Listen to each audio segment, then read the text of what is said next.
নমস্কার বন্ধুরা, শ্রীয়ের রান্নাঘরে সকলকে স্বাগত জানাই। আজকে আমি কয়েকটি কাঁচা আম নিয়ে নিয়েছি।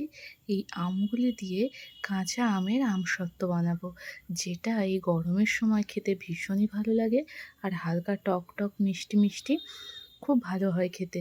তো প্রথমে আমগুলি ভালো করে ধুয়ে নিয়েছি, তারপর খোসা ছাড়িয়ে নিচ্ছি, তারপর এই রকম ছোট ছোট পিস করে কেটে নেব, যাতে আমগুলি তাড়াতাড়ি সিদ্ধ হয়ে যায়। আপনারা চাইলে প্রেসারে দিয়েও সিদ্ধ করতে পারেন। তো প্রথমে আমগুলি আমি ছোট ছোট করে কেটে নিয়েছি, খুব ভালো করে ধুয়ে জল ঝরিয়ে নেব। তারপর একটি কড়াই গরম করতে দেব, তাতে 1 গ্লাস মতো জল দিয়েছি, আর কেটে রাখা আমগুলি সেই জলের মধ্যে দিয়ে দেব। আমগুলি দেওয়া হয়ে গেলে এখানে অল্প পরিমাণে নুন ব্যবহার করব।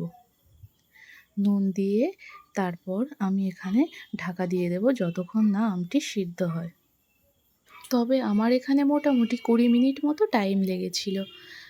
আমি ঢাকাটা দিয়ে একটি মশলা বানিয়ে নেব। এখানে 3টি শুকনো লঙ্কা আর কয়েকটি কালো জিরে দিয়েছি। দিয়ে মশলাটি একটু হালকা করে গরম করে ভেজে নেব, তারপর শিলের মধ্যে গুঁড়ো করে নেব। গোলমরিচের মিহি পেস্ট বানিয়ে নেব, আর গুঁড়ো লঙ্কাটি একটু দানা দানা রেখে দেব। এভাবে মশলাটি বেটে নিচ্ছি।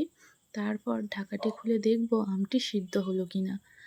আমটি মোটামুটি সিদ্ধই হয়ে গেছে।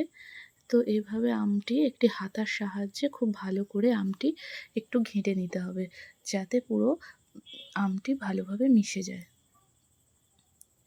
তারপর কড়াটি নামিয়ে একটু ঠান্ডা করে নিয়ে এভাবে একটি ছাঁকনির সাহায্যে ছেঁকে নেব, যাতে আমটি একটি মিহি পেস্ট হয়ে যায়। যদিও কচি আম খুব ভালো, এখানে টাইম লাগবে না, তাড়াতাড়ি হয়ে যাবে।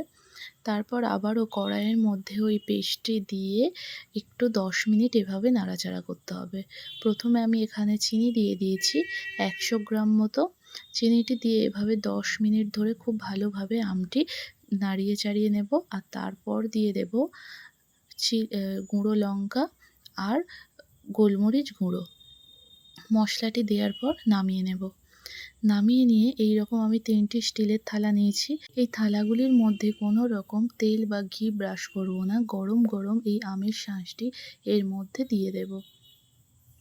থালাগুলির মধ্যে খুব মোটা করে দেব না, দিলে খেতেও ভালো লাগে না আর শুকাতেও টাইম লাগে। তাই একটু পাতলা পাতলা করে এভাবে আমগুলি থালার মধ্যে ছড়িয়ে দেব, আর তারপর রোদে দিয়ে দেব। রোদে একদিনের রোদেই অনেকটা শুকিয়ে গেছিল। আমি এখানে 2 দিন ধরে রোদে শুকিয়ে আমসত্ত্বটি বানিয়েছি।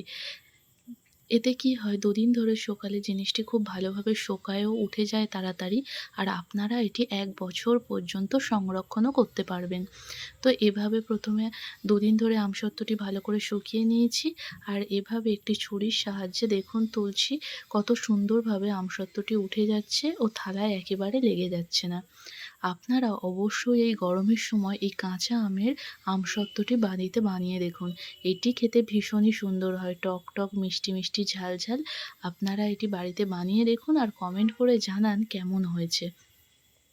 এইভাবে সবগুলি আমসত্ত্বই খুব সুন্দর করে উঠে যাচ্ছে, এগুলি তুলে নেব।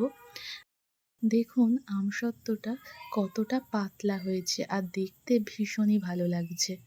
আপনারা এভাবে একবার অবশ্যই বাড়িতে বানিয়ে দেখুন।